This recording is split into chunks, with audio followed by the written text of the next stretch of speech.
Halo guys, hari ini aku mau ngasih tahu cara mengubah foto profile YouTube.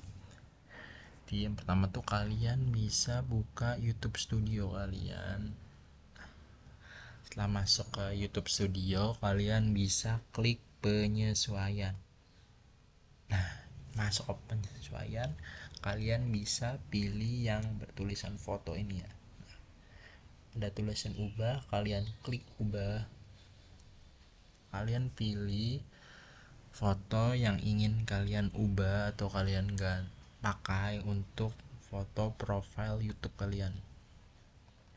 Nah, contohnya aku pakai wajah Shinchan ini ya. Bisa klik open.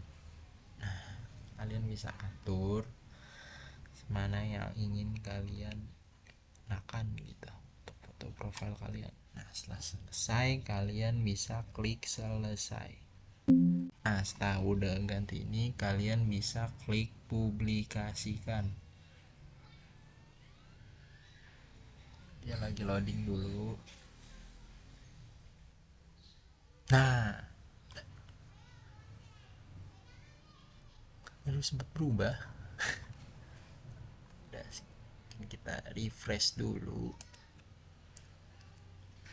Nah, sudah ganti guys. Jadi muka Shinchan. Mungkin videonya segitu dulu. Jika video ini bermanfaat, kalian bisa klik like and subscribe. Thank you.